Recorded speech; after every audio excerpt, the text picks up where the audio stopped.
Alors, les événements qui secouent le monde arabe depuis ces dernières semaines ont braqué les projecteurs de l'actualité sur un certain nombre de pays. Bien sûr, la Tunisie, l'Égypte et la Libye en priorité, mais le Golfe n'a pas été épargné, pas plus que la Syrie. Il est également un pays où l'agitation s'est développée, un pays dont l'évolution inquiète les capitales occidentales, c'est le Maroc. Et pour être en mesure de réfléchir sur la situation de ce pays et d'évaluer ce que peuvent être les hypothèses d'avenir, eh bien nous bénéficions d'un ouvrage particulièrement bienvenu. Il s'agit de l'histoire du Maroc de Bernard Lugan. Il est inutile, je crois, de présenter Bernard Lugan aux auditeurs de Realpolitik TV. Bernard Lugan est un africaniste, spécialiste de l'Afrique noire. Son travail universitaire a porté essentiellement sur la question des Grands Lacs, sur la région des Grands Lacs, ce qui explique pourquoi il s'est imposé comme le meilleur spécialiste de la question du Rwanda.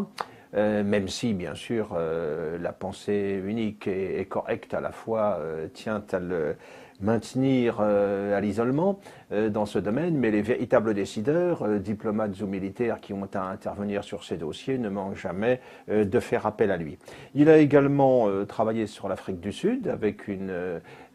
histoire de l'Afrique du Sud, publiée dès les années 80, mais avec une réédition augmentée, complétée, beaucoup plus récente. À travers sa lettre d'information intitulée L'Afrique réelle, il renseigne régulièrement tous ceux qui sont intéressés par l'évolution du continent noir. Mais si nous avons pu apprécier encore récemment son analyse de la situation en Côte d'Ivoire, il faut rappeler également qu'il ne s'est pas désintéressé loin de là de l'Afrique blanche. Il est l'auteur d'une histoire de l'Égypte et puis également donc de cette histoire du Maroc, un travail qui lui tenait particulièrement à cœur puisque comme bon nombre de Français de sa génération ou de la génération précédente, eh bien il est né au Maroc, à Meknès, précisément, ce qui lui donne un point commun avec Michel Joubert, qui fut à beaucoup d'égards l'un des meilleurs ministres des Affaires étrangères de la Ve République. Alors cette histoire du Maroc est particulièrement bienvenue parce que nous ne disposions pas de grandes synthèses didactiques facilement accessibles sur le sujet.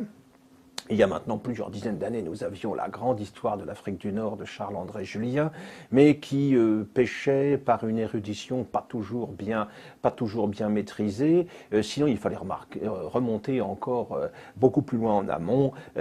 pour aller lire les spécialistes du Maghreb à l'époque où celui-ci était encore français ou sous influence française. Alors cette histoire du Maroc, elle m'a paru particulièrement intéressante dans la mesure où elle se présente comme un travail didactique qui vaut surtout par sa clarté, par sa concision, par l'appareil cartographique considérable qui l'accompagne. Autant dire qu'il s'agit là d'un ouvrage particulièrement adapté aux besoins des lecteurs ou des étudiants d'aujourd'hui. Cet ouvrage, de plus, sans se noyer dans le détail de l'histoire événementielle, ce qui aurait pour effet de dissuader rapidement les lecteurs, cet ouvrage articule constamment l'histoire proprement dite avec les grandes données géopolitiques qui permettent d'expliquer l'évolution du royaume chérifien. Et Bernard Lugan apporte ainsi un certain nombre d'analyses tout à fait originales, d'autres plus classiques mais largement oubliées aujourd'hui du grand public, en tout cas certaines tout à fait originales. La manière dont il interprète par exemple le kharidjisme, dont on sait ce qu'il a représenté dans l'islam des débuts, comme une forme de résistance musulmane du Maghreb face à l'envahisseur arabe. La manière dont il analyse la succession des différents centres de gravité qui ont dominé l'histoire marocaine, Fès bien sûr, Marrakech, Meknès, la manière dont il aborde aussi l'histoire des grandes lignées dynastiques, celle des Idrissides, des Saadiens, des alaouites, en tenant compte de leur région d'origine, en interprétant ainsi les grandes options qui sont prises face à l'extérieur. Tout ça traduit non seulement une maîtrise parfaite de l'histoire proprement dite du pays, mais également une intelligence des situations, intelligence des moments et intelligence également de l'espace en ce qu'il s'articule avec l'histoire. Alors également, dans cette approche, je noterai l'importance qu'il accorde au processus d'arabisation du Maroc, beaucoup plus tardif qu'on ne l'a pensé, puisqu'il correspond en gros à ce que l'on appelle les invasions hilaliennes, qui sont le résultat de la politique des sultans fatimides du Caire, qui, après avoir brisé un certain nombre de révoltes de bédouins arabes du désert égyptien, ont trouvé avec eux la solution de compromis qui a consisté à les envoyer vers le Maghreb pour le plus grand malheur des pays concernés, le Maghreb étant demeuré, faut-il le rappeler jusque-là, en très grande majorité berbère, avec une arabisation qui était restée extrêmement superficielle. Également, Bernard Lugan nous propose toute une vision géopolitique des grands empires marocains du Moyen-Âge, celui des Almoravides, étendu du Sénégal au Tage, celui des Almohades, qui, à la différence de leurs prédécesseurs, surgit des déserts mauritaniens. Les Almohades, eux, descendaient de l'Atlas central, et celui des Almohades qui va donc s'étendre, cet empire, lui, sur le Maghreb, du Maroc actuel à la Tunisie actuelle. Et dans les deux cas, il nous montre bien que la projection de ces empires berbères au-delà du détroit de Gibraltar en Espagne, à l'époque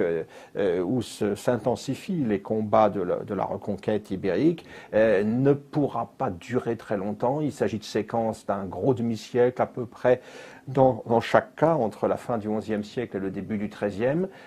parce que un espace aussi vaste et face à des adversaires aussi déterminés que l'étaient les combattants de la reconquête, eh bien, ça n'était pas gérable pour ces empires marocains médiévaux. L'Espagne, de fait, après un siècle et demi de lutte extrêmement farouche, va réaliser, à partir du XIIIe siècle, la grande reconquête qui fera que, ensuite, les Marocains, notamment la dynastie mérinide qui suivra, ne pourra reprendre pied dans la péninsule ibérique, ne pourra pas faire grand-chose pour apporter une aide quelconque au petit sultanat nasride de Grenade qui finira par disparaître à la fin du XVe siècle. Alors, à l'inverse, Bernard Lugan nous montre également comment,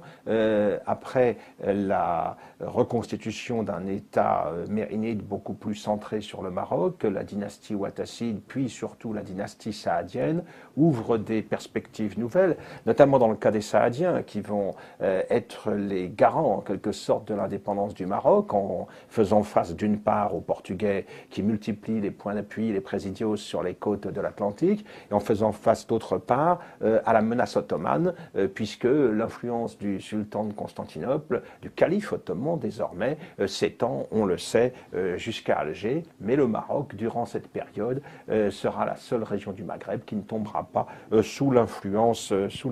ottomane. Et pendant cette même dynastie saadienne, on voit se dessiner aussi l'une des grandes directions d'expansion du moteur historique que constitue le Maroc, du moteur de puissance que constitue le Maroc. C'est en direction de l'Afrique noire, puisque c'est à cette époque-là, à la fin du XVIe siècle, que la puissance marocaine se projette jusque sur les bords du Niger, quand un corps expéditionnaire vient détruire, lors de la bataille de Tondibi, le royaume Sonrai de Gao. Donc, une vue d'ensemble dans la longue histoire de ce qu'a été la puissance marocaine, de ses directions d'expansion, des défis qu'elle a dû rencontrer. Après cela, Bernard Lugan insiste à propos de la dynastie alaouite qui s'installe au XVIIe siècle sur son origine méridionale. C'est une dynastie originaire du Tafilelt, donc au sud-est du pays, au contact avec le désert, tournée vers le Sahara, ce qui explique dans une large mesure l'histoire ultérieure. Il nous apporte également un certain nombre de remarques particulièrement utiles quand il évoque par exemple la course salétine, les corsaires de Salé qui vont pousser des raids dans l'Atlantique, parfois jusqu'aux côtes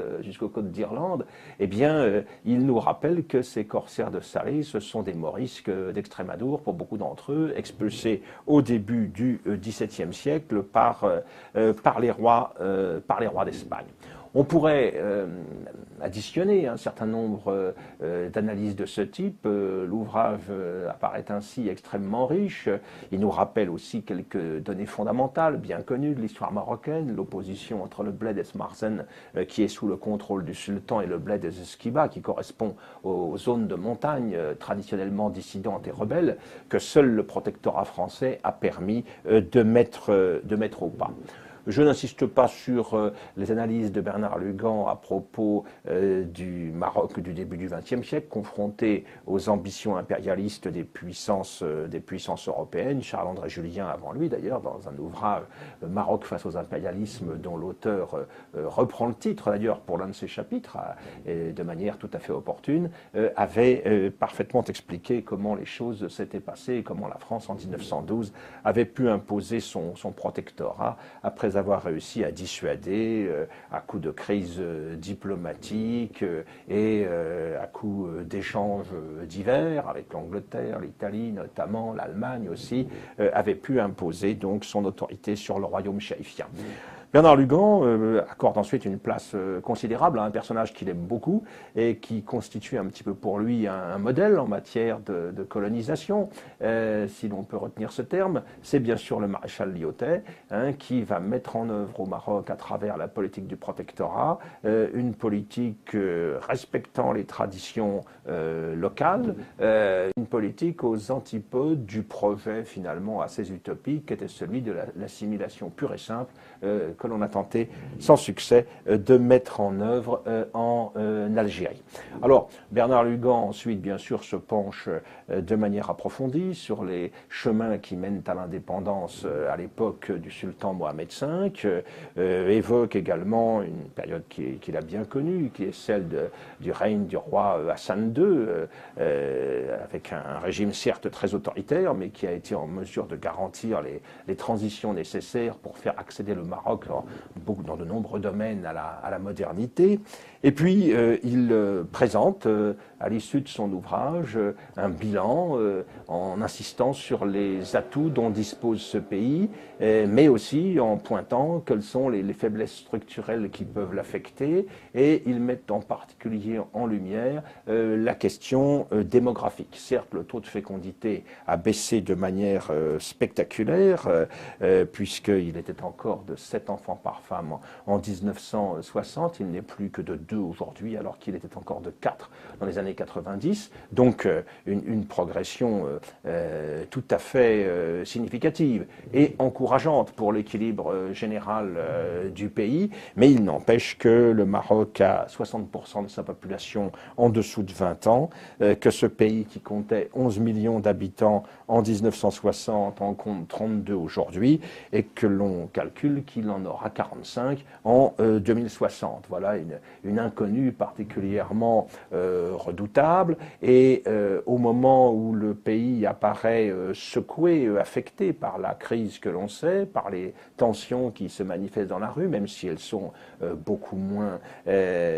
puissantes, importantes que dans d'autres pays arabes, eh bien, on ne peut que conseiller à nos auditeurs de consulter l'ouvrage de Bernard Lugan, car c'est en prenant en compte justement cette histoire très longue, en prenant en compte cette identité très particulière, cette profondeur historique qu'est celle de l'État chaïfien, du royaume chaïfien, que l'on pourra être en mesure d'analyser de manière correcte et d'anticiper également sur les événements à venir dans ce monde arabe aujourd'hui en complète ébullition.